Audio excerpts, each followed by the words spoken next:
Sri Kuberan TV நேயர்கள் அனைவருக்கும் உங்கள் தாம்பரம் வாராகி ஈசனேசன் சுவாமியுடைய நல்லாசிகள், வாழ்த்துக்கள். ஜெய் வாராகி, ஜெய் ஜெய் வாராகி. மார்ச் மாத ராசி பலன்கள். இந்த மார்ச் மாதம் ஒரு முக்கியமான மாதமாக அமைகிறது. என்னென்னா, ஒரு மிகப்பெரிய மாற்றம், கிரக மாற்றம், சனி பெயர்ச்சி நடைபெறுகிறது. திருக்கணிதப்படி ஒரு வருஷத்துக்கு முன்னாடியே அது நடந்திருந்தாலுமே கூட, 1.25 வருஷத்துக்கு முன்னாடி நடந்திருந்தாலுமே கூட, இந்த சனி பயிற்சி ரொம்ப முக்கியம். காரணம்னா, வாக்கியப்படி நடக்குது, கோவில் அனுஷ்டானங்கள். ஏன்னா கோவிலில் நடக்கக்கூடிய எல்லா பூஜைகளும் வாக்கிய பஞ்சாங்கத்தின்படி தான் நடைபெறுகிறது. அப்போ சாமிக்கு சாநித்தியம் எப்போ கூடும்னா, இந்த மாதிரியான வாக்கியப்படி நடக்கக்கூடிய பயிற்சிகள் தான் சாமிக்கு சாநித்தியம் கூடும். அப்போது இந்த மார்ச் மாதம் ரொம்ப ஒரு முக்கியமான, கவனம் செலுத்தக்கூடிய, உன்னிப்பாக கவனிக்கக்கூடிய ஒரு மாதம். எல்லாருக்குமே, உங்களுக்குன்னு இல்லை, எல்லாருக்குமே ஒரு உன்னிப்பாக கவனிக்கக்கூடிய மாதம். அதுவும் அந்த சனி பகவான் தன்னுடைய வீட்டிலிருந்து குருவுடைய வீட்டுக்கு போகிறார். இது சுபத்துவமான பயிற்சி, நம்ம அப்படி கூட சொல்லலாம். இது ஒரு சுபத்துவமான பயிற்சி, தப்பு கிடையாது. குருவுடைய வீட்டுக்கு போகிறாரு, குரு கேந்திரத்தில் இருக்க போகிறாரு, குரு திரிகோணத்தில் இருக்க போகிறாரு. குரு பயிற்சி ஆனாலுமே கூட திரிகோணத்தில் இருக்க போகிறாரு, சனியோட தொடர்பை ஏற்படுத்திக்க போகிறாரு. அப்போ பொதுவாக இந்த வருஷம் எல்லாருக்குமே நல்லா இருக்க போகுது. நம்ம யாராக இருந்தாலும், எந்த ராசியாக இருந்தாலும், இந்த சனி பயிற்சியை பாருங்கள். இந்த மார்ச் மாதம் 6ஆம் தேதி சனி பயிற்சி நடக்குது. ஆனால் மார்ச் 15ஆம் தேதி சூரியன் வந்த உடனே சனி பகவான் அஸ்தங்கமாகி விடுகிறார். அப்போ மார்ச் மாதம் பூரா சனி செயலிழந்து இருப்பார். அப்போ யாருக்கெல்லாம் இந்த சனி பகவானால் பிரச்சனை இருக்கோ, மேஷராசி என்பர்கள், ரிஷபராசி என்பர்கள், சிம்மம், கன்னி, விருச்சகம், தனுசு, கும்பம், மீனம், யாருக்கெல்லாம் இந்த சனி பகவானால் பிரச்சனை இருக்கோ அவங்க எல்லாருக்குமே கூட இந்த மார்ச் மாதம் நல்லா இருக்க போகுது. ஏன்னா சனி பகவான் அஸ்தங்கம், செயலிழந்து விடுவார். அவரால் யாருக்கு இம்சை இருக்கோ, சனியால் யாருக்கு பிரச்சனை இருக்கோ அவங்களுக்கெல்லாம் ஃபேவரபுளாக மாறிடும். சரி, அப்போ சனிக்கு நன்மை செய்யக்கூடிய ராசிகள்னு ஒரு 4 பேர் இருப்பாங்களே, மிதுனம், கடகம், துலாம், மகரம். அவங்களுக்கும் எந்த பாதகமும் சாதகமும் இல்லை, பாதகமும் இல்லை. அப்போ ஓவராலாக நம்ம பார்க்கும்போது இந்த மார்ச் மாதம் நம்ம எல்லாருக்குமே, 12 ராசி அன்பர்களுக்குமே சிறப்பை தரக்கூடியதாக அமைகிறது. அதோடு மட்டுமல்ல, முக்கியமான வாழ்க்கையில் முக்கியமான மாற்றங்கள் ஏற்படக்கூடிய மாதம். அதே முக்கியமான மாற்றங்கள்னு சொல்கிறோம். சனி கொடுப்பார், யார் தடுப்பார்? சார், சனி பகவானாக பார்த்து ஒரு நல்லது செய்கிறாருன்னா அது யாரும் தடுக்க முடியாது. அப்பேற்பட்ட ஒரு நல்ல இடத்தில், உயர்ந்த ஸ்தானத்தில் சனி பகவான் பெயர்ச்சி அடையக்கூடிய மாதம் இந்த மார்ச் மாதம். அதோட கூடிய குருவுடைய வீட்டில் சூரிய பகவான், அதே போல் அவரோட சுக்கிரன், இந்த செவ்வாயும் ராகுவும் புதனும் மட்டும் கும்பத்தில் இருக்காங்க. மீது 5 கிரகங்கள் மீனராசியில் போய் உட்காந்துக்கிறாங்க. அப்போ இந்த மாதிரி இந்த கிரக அமைப்புகளை வைத்து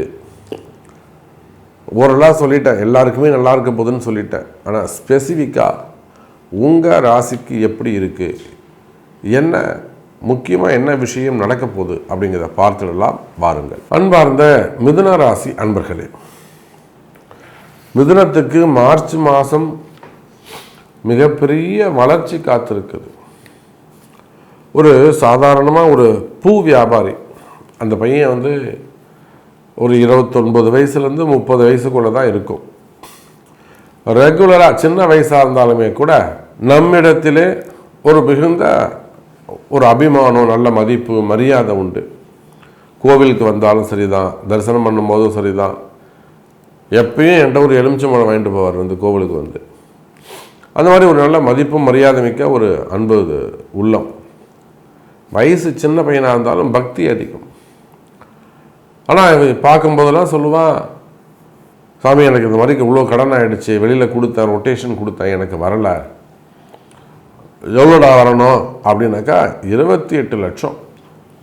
என்னப்பா பண்ணேன், தண்டல் தான் சாமி கொடுத்த, வெளியில் தான். பாதி பேர் காணாமல் போயிட்டான். பணம் வாங்குறாங்க, 6 மாதம் இருக்கிறாங்க, அப்புறம் காணாமல் போயிடுறாங்க. ஆளே இருக்கிற கடையை மாற்றி விட்டு போயிடுறாங்க. கேட்டால் அது என் கடை, அவங்க இல்லை, அவங்க கொடுத்துட்டு போயிட்டாங்கிறாங்க. இப்படியெல்லாம் ஏமாற்றம். எவ்வளோ? 28 லட்ச ரூபாய். அப்போது சரிப்பா சரியாகும், சரிப்பா சரியாகும், ஏதாவது அதிர்ஷ்டம் நடக்கும்டா அப்படின்னு நானும் அதை வாழ்த்துவது உண்டு. அப்போது இப்போ சமீபமாக சபரிமலைக்கு போயிட்டு வரும்போது அங்கே ஒரு லாட்டரி சீட்டு வாங்கி அவனுக்கு ஒரு மிகப்பெரிய பரிசு விழுந்து அந்த கடனையெல்லாம் அவன் அடைச்சிட்டான். அந்த கடனையெல்லாம் அவன் அடைச்சிட்டான். எப்படி அவன் ஒரு தாம்பூலத்தோடு பார்த்து ஒரு சந்தோஷமாக மகிழ்ச்சியாக, சாமி அது நீங்கள் சும்மா எனக்கு ஒரு வாழ்த்துவீங்க, நீங்கள் சொல்லும்போது கூட நான் நம்பலை, சரியாயிடும்பா சரியாயிடும்பான்னு. ஆனால் அந்த வார்த்தை ஜெயிச்சிடுது. நமக்கு இருந்த கடன் பிரச்சனையெல்லாம் காலி சாமி, எல்லாமே பிரச்சனை முடிஞ்சிடுது. மீறி எனக்கு கொஞ்சம் இருந்தது, அதை வச்சு நான் புதுசாக ஆரம்பிக்க போகிறேன். நானே ஒரு சின்ன கடை போட்டு உட்கார போகிறேன் சாமி, ஒரு நல்ல நாள் பார்த்து சொல்லுங்கள் அப்படின்னு.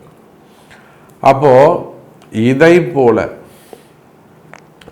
உலகம் முழுவதும் வாழக்கூடிய மிதுன ராசி அன்பர்களே, உங்களுக்கு தொடர்ந்து இருந்து வரக்கூடியது. நான் உதாரணமாக சொல்கிறேன்னா, இது ஒரு சின்ன எக்ஸாம்பிள், அவ்வளோதான். மிதுன ராசிக்கு எப்படி இருக்கும், அதாவது மிதுன ராசி அன்பர்கள் கரண்ட்டாக என்ன பொசிஷனில் அவங்க இருக்காங்க, கரண்ட்டு சுச்சுவேஷன் என்ன, கஷ்டத்தில் எந்த மாதிரியான கஷ்டத்தில் அவங்க இருக்கிறாங்க அப்படிங்கிறத எடுத்து சொல்வதற்காகத்தான் இந்த உதாரணத்தை நான் சொன்னேன். அப்போ மிதுன ராசி அன்பர்களே, இந்த 10ஆம் இடத்திற்கு வந்திருக்கக்கூடிய சனி பகவான் மிக அற்புதமான உங்களுக்கு வேலை செய்ய போகுது. நல்ல தொழில் அமைப்பு, புதுசாக தொழில் தொடங்குவீங்க. குறிப்பாக செகண்ட் ஹேண்ட் பிஸ்னஸ் பண்ணக்கூடியவங்க. செகண்ட் ஹேண்ட் பிஸ்னஸ்னால் ஸ்கிராப்பு, காய்லாங்கடை நடத்தக்கூடியவங்க, பழைய பொருட்களை வாங்கி விற்கக்கூடியவங்க, இரும்பு சம்பந்தப்பட்ட தொழில் செய்யக்கூடியவங்க, ஹோட்டல் பிஸ்னஸ் பண்ணக்கூடியவங்க, ஆயில் இண்டஸ்ட்ரி அதில் ஒர்க் பண்ணக்கூடியவங்க, ஆயில் இண்டஸ்ட்ரியாக இருக்கலாம், புரியுதுங்களா? அதே போல் அதில் ஒர்க் பண்ணக்கூடியவங்க, இன்ஜினியர்ஸாக இருக்கக்கூடியவங்க, அப்புறம் பில்டர்ஸாக இருக்கக்கூடியவங்க, அதே போல் ஆயில் கண்ட்ரிஸ்னு சிலதெல்லாம் இருக்கும். குவைத்து, கத்தாரு, ஓமன், இங்கெல்லாம் ஆப்கானிஸ்தான், எங்கெல்லாம் இந்த ஆயில் சம்மந்தப்பட்டது வருதோ அது ரிலேட்டடாக ஜாபு, அது ரிலேட்டடாக பிஸ்னஸ் பண்ணக்கூடியவங்களாக இருக்கீங்களோ, இவங்க எல்லாருக்குமே சனியுடைய காரகத்துவம். அதே போல் செகண்ட்னா காரு, 2 வீலர் இதெல்லாம் வாங்கி விற்கக்கூடியவங்க, பஸ்ஸஸ், டிரான்ஸ்போர்ட்டு. அப்போ சனி எங்கெல்லாம் இருக்காருன்னு பாருங்கள். இரும்பு சம்மந்தப்பட்ட தொழில் செய்யக்கூடியவங்க, அதே போல் பைலட்டாக இருக்கக்கூடியவங்க, அதில் இன்ஜினியராக இருக்கக்கூடியவங்க, ஒர்க் பண்ணக்கூடியவங்க, ஹார்ட் ஒர்க் பண்ணக்கூடியவங்க, ஐடி ஃபீல்டில் ஹார்ட்வேர்ஸில் இருக்கக்கூடியவங்க. ஹார்ட்வேர்ஸ்னால் ஐடினா டெவலப்பராக இல்லாமல் அதையே அதுக்கு தேவையான ஹார்ட்வேர்ஸ் அந்த ஒர்க்கு பண்ணக்கூடியவங்க, ரிப்பேர் பண்ணக்கூடியவங்க.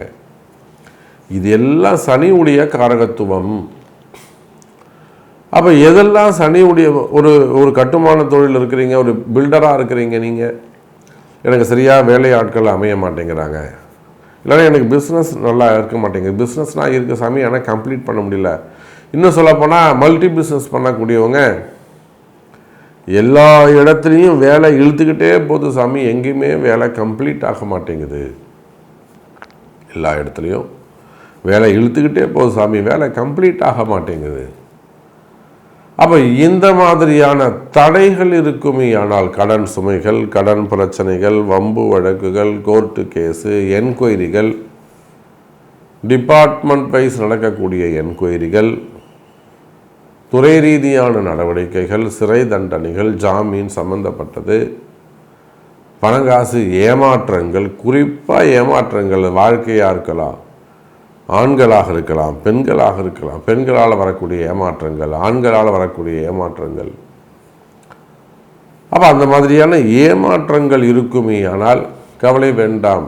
மிதுன ராசி அன்பர்களை இந்த மார்ச் மாதம் இன்னும் உங்கள் ஜாதகம் பார்ப்போமே ஆனால் உங்களுடைய எந்த கேள்வியாக இருந்தாலும், இப்போ ஜாதகம் பார்க்காமலே நாம் சொல்லிக்கிட்டு இருக்கோம், இன்னும் கூட ஜாதகம் பார்ப்போமே ஆனால் இன்னும் கூட தெளிவான உங்களுக்கான பரிகாரம், இது எப்போ ஜெயிக்கும், இந்த பிரச்சனை எப்போ உங்களுக்கு முடியுமா முடியாதா, இந்த பிரச்சனை தீர்றதுக்கான வழி இருக்கா இல்லையா அப்படின்னு இன்னும் கூட தெளிவாக சொல்ல முடியும். அப்போது இந்த மார்ச் மாதத்தை பொறுத்தவரையில் மிதுன ராசி அன்பர்களுக்கு ஒரு அதிர்ஷ்டமான மாதம்.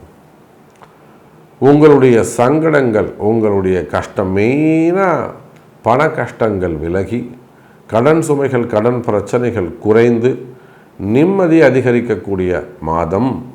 அதனால தான் இது அதிர்ஷ்டம் மிகுந்த மாதம் அப்படின்னு சொல்கிறேன். மேலும் உங்களுடைய கேள்விகளுக்கு உங்களுடைய பிறப்பு ஜாதகம் முக்கியம். இந்த மார்ச் மாதத்தை பொறுத்தவரையில் நம்ம எல்லாருக்குமே நல்லது நடக்கணும்னா, இந்த சனி பெயர்ச்சி இருக்குது, செவ்வாய் பெயர்ச்சி இருக்குது, சுக்கிரன் பெயர்ச்சி இருக்குது, சூரியன், 3 கிரகங்கள் மாறுது, 4 கிரகங்கள் மாறுது. சூரியன் மீனத்துக்கு போகிறாரு பங்குனி மாதம், சூரியன் பெயர்ச்சி இருக்குது. காலபுருஷனுக்கு 12வது வீட்டில் இருக்கக்கூடிய சூரியன், அரசியல் மாற்றங்கள் நிகழும்.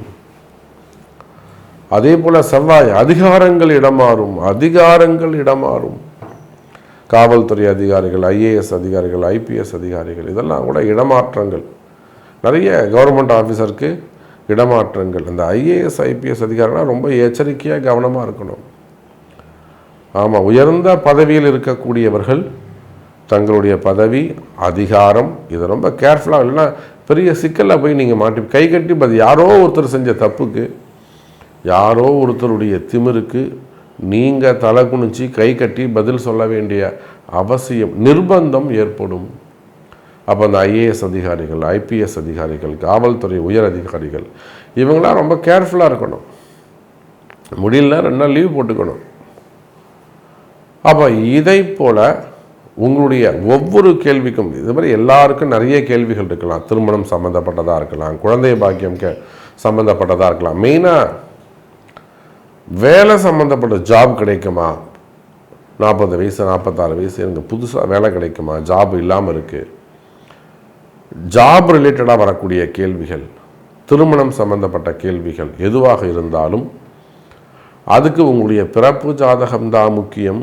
ஸோ உங்கள் பிறப்பு ஜாதகத்தை கொண்டு பார்க்கும்போது இன்னும் கூட தெளிவாக நம்மளால் ஒரு பதில் சொல்ல முடியும்.